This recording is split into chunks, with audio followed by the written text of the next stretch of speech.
right, folks, welcome back. We are episode 10 of Run It By My Lawyer. And today is going to be my favorite episode because I don't know how you call it. What do you call it when you're high on drugs? I went to the dentist today. I got a root canal. Most miserable experience. All I could say about root canals is that when I was a kid and I heard of somebody getting a root canal, I thought to myself, this is old people problems, right? And now I'm the one getting root canals. Thankfully, the doctor gave me a lot of numbing stuff. So if I start slurring my speech or anything like that, you know why. And then the worst part of the incident was afterwards, I needed to get some ibuprofen, right? I'm going to show you. So I get one thing of ibuprofen from CVS and check out this receipt, okay? For those of you who are listening to this as opposed to watching this, okay, I have in my hand a receipt that is about 30, 40 inches long, okay? And worse than that, when I told the lady I didn't want the receipt, she made it sound like I was, throwing away my baby or something. No, are you sure you don't want this receipt, sir? Anyway, and then the only thing worse than this root canal is our friend Will Smith. The good news about Will Smith is I'm only going to talk about it for about 30 seconds and I'm never going to bring it up again, all right? Hopefully, today's Wednesday, March 30. Hopefully by the time this comes out, which will be in a couple days, nobody's going to be talking about Will Smith anymore, hopefully, okay?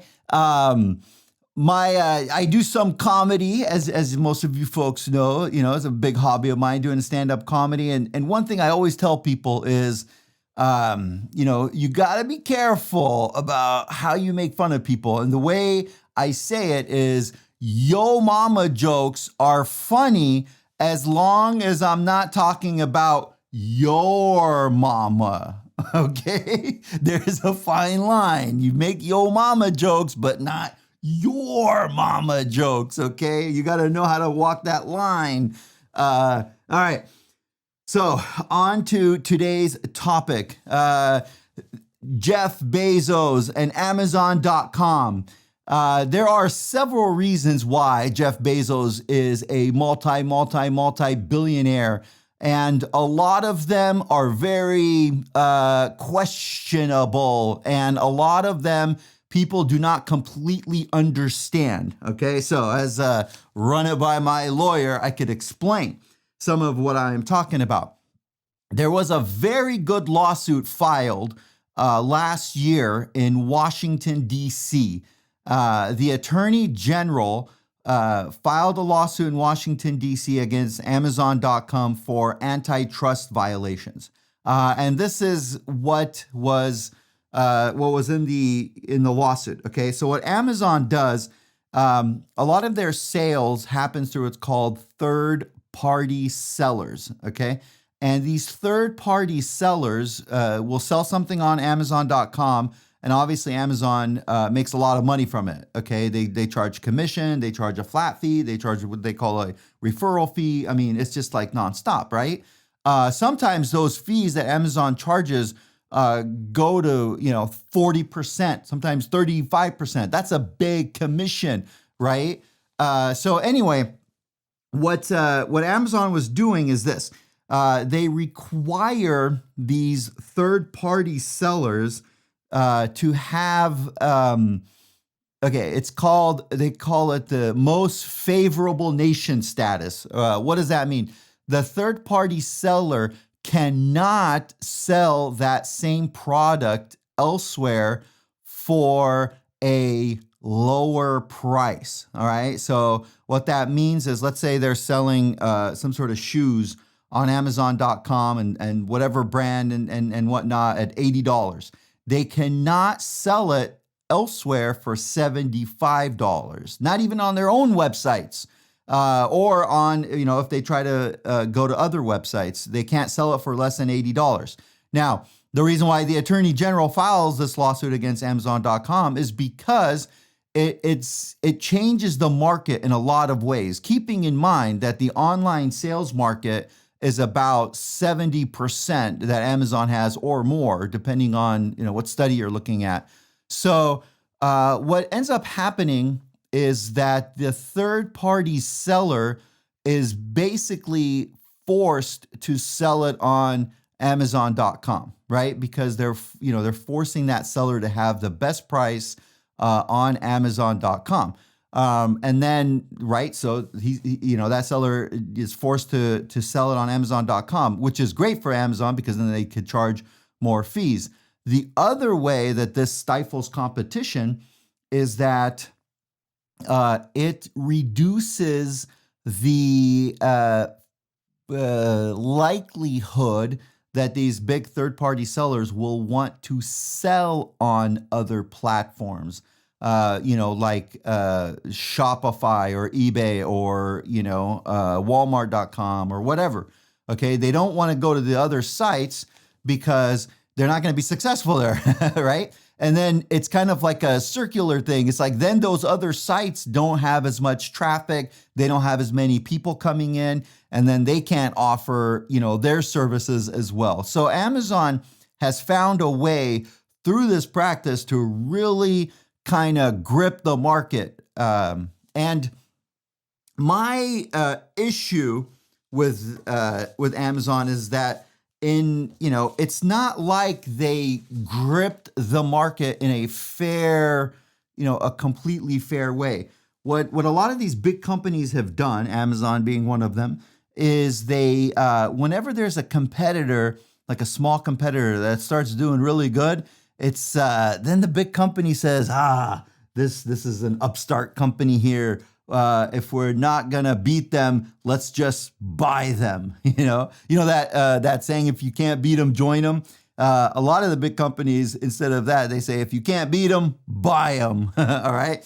And I kind of did my research about all of the competitors and other companies that Amazon has purchased through the years.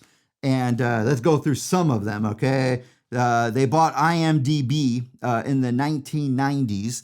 That one being a good one because then, they have like these databases of the celebrities and some, the titles of movies and how they could kind of broadcast them and advertise them. They purchased a company in 1999 called livebid.com. They spent $300 million, and that company in 1999 was not anywhere near the value of $300 million. So why would Amazon purchase something for $300 million if it wasn't worth $300 million? And that's because there's a hidden value there of killing the competition. Then they purchased accept.com, and then some notable ones, they purchased a company for a lot of money, and that company was called Back to Basics Toys. That is a big one because one of the biggest, products that they sell is obviously toys. So what they're concerned about is a company that comes out there and then starts selling toys. And once they become really popular, if they become more and more popular, they may get the toy market. And if they get the toy market, just like Amazon had the book market, at first they were selling books, then they could like branch out, right? So then they purchased that company. This was in 1999. And then I'm telling you, this would be the worst podcast in the world if I went over all of Amazon's purchases of competitors because there's hundreds, okay? But no, we'll go through some notable ones. They also bought a company called BookSurge. Okay, so Egghead Software, trying to make sure they keep the grip on the software. The book companies, they bought Audible for $300 million. That is also a book company. One of the things Audible does is they take books and they have a Audible version of the book, right? They purchased for over $1 billion, in fact, $1.2 billion, Zappos, all right? Short for zapatos, shoes. So this company was a major fashion company, right? Selling clothing and shoes. That is also something that Amazon does. They sell clothing and shoes, right? And so what's the best way that they could compete against Zappos.com? They could buy it, right? And then, speaking of fashion, where was there was another one. It was called what the heck was it called? I should know because they spent another $300 million on it. Wondery.com or Wondery and Wondery.com. That one also is a big fashion company. Anyway, so we go back to why the Attorney General filed this lawsuit, and that's because Amazon has such a big market share. And part of the way that they acquired this big market share is by doing this anti-competitive behavior of buying the competitors. All right. And then once it buys the competitors, then it could start, it increases the market share, and it increases how much it costs to buy, products from Amazon. And it increases how much Amazon could charge their third-party vendors. I mean, think about it. They get away with charging. I mean, they're squeezing the third-party sellers by charging them about, could be up to 40%. And they make it so unfavorable to go to the competitive, other platforms, online platforms to sell. I've had a lot of clients that sold on Amazon that really get frustrated by these things, right?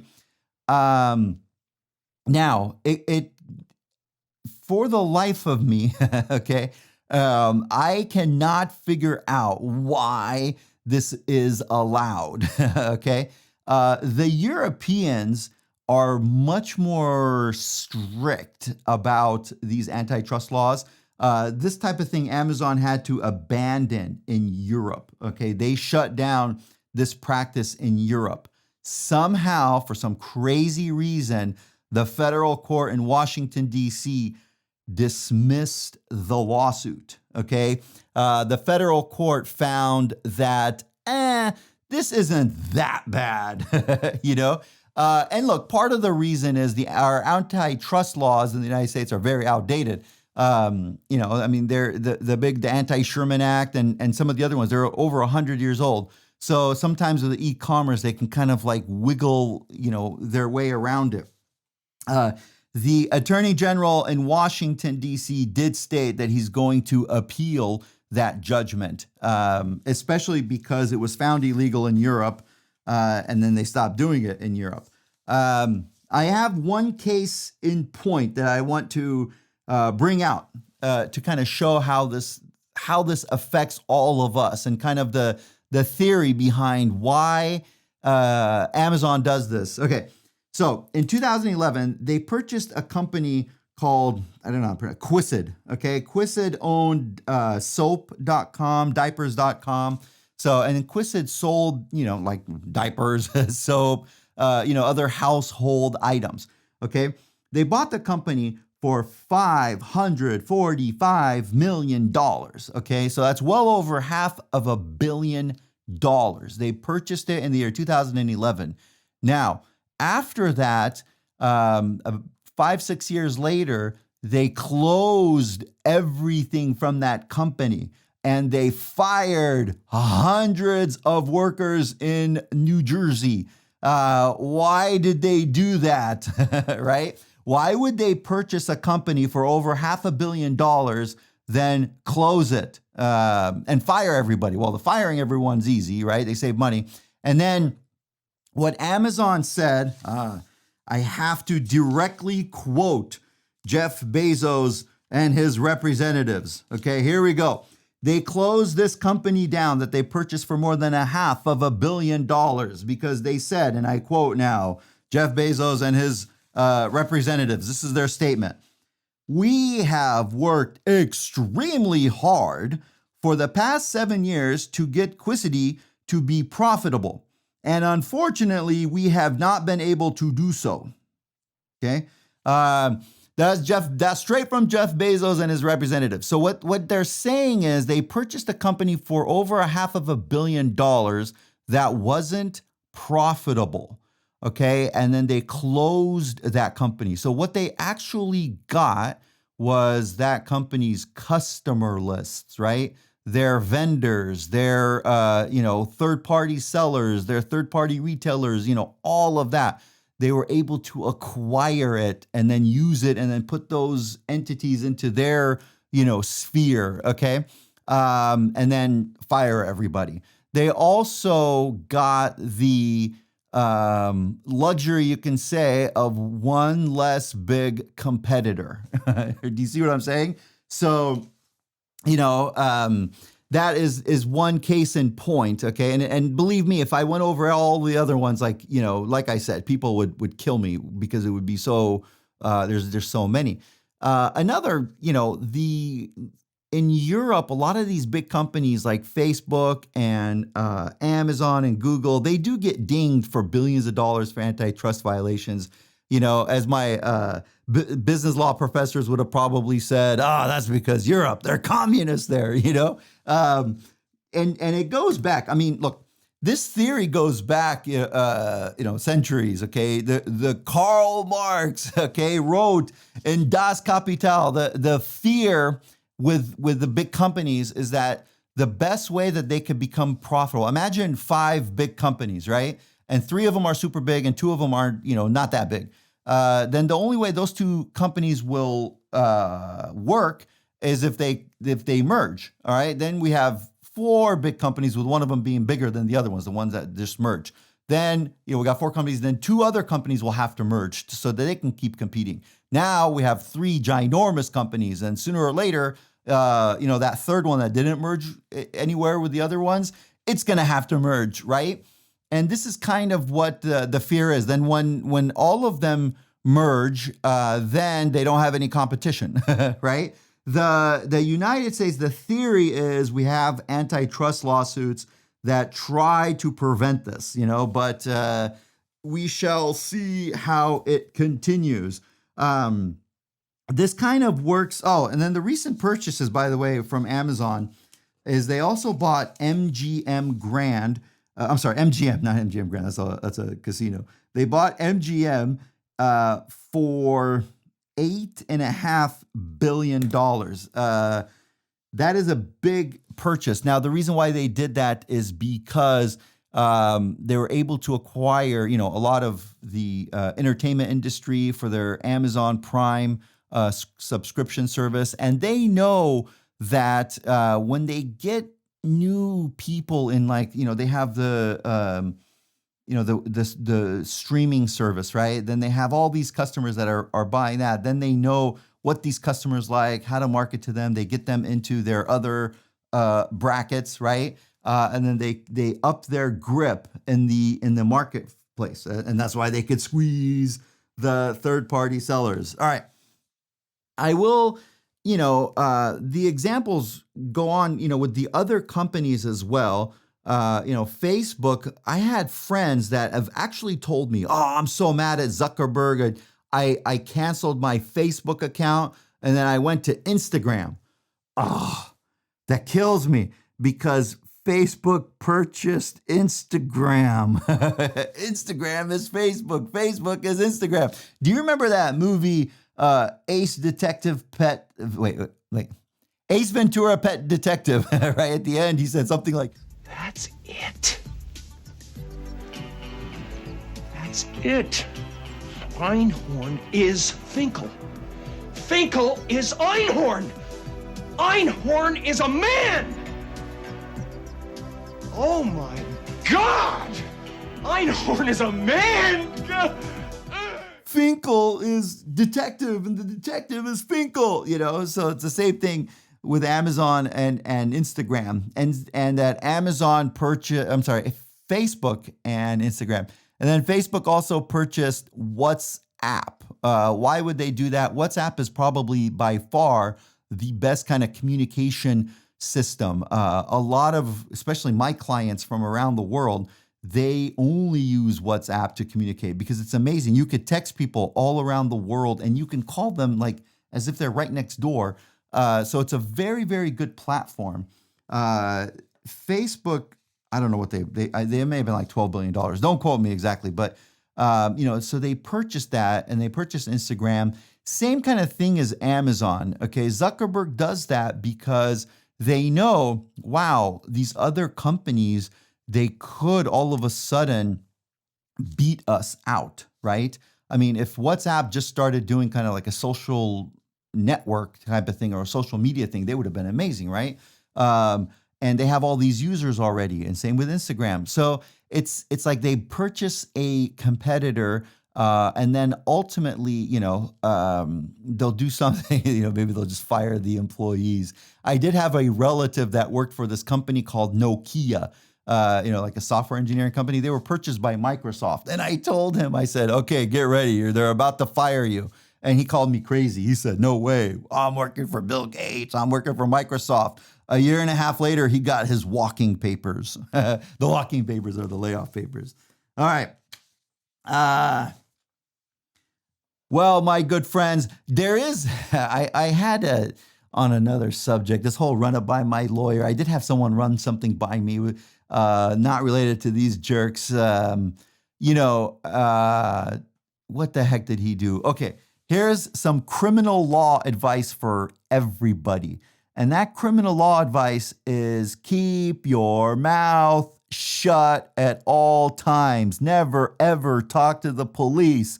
Okay. I'm not sure how I could say that better. This is what happened to this guy that called me.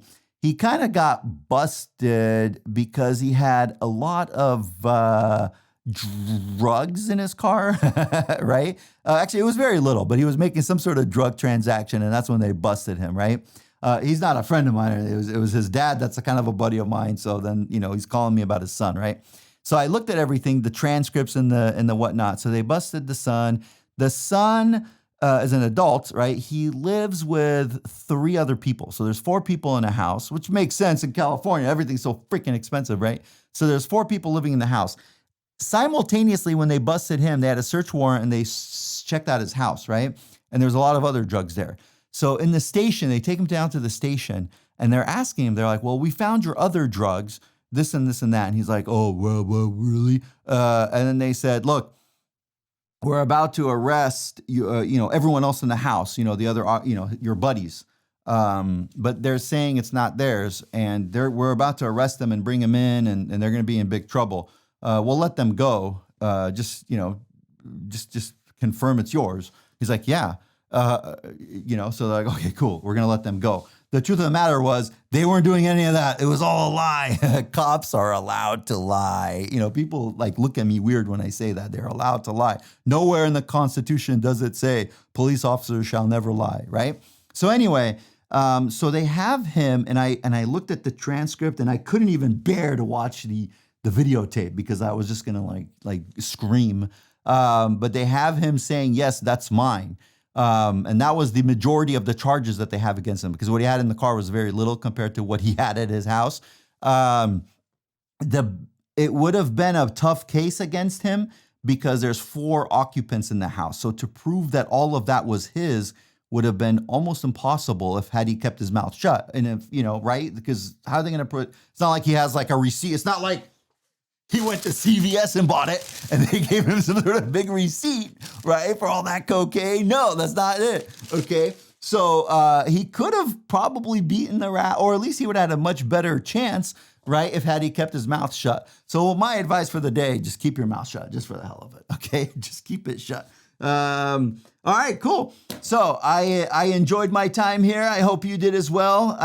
And happy Cesar Chavez Day. By the time you get this, it'll be Cesar Chavez Day. And hopefully by the time we communicate again, we will never, ever talk about Will Smith. Thank you.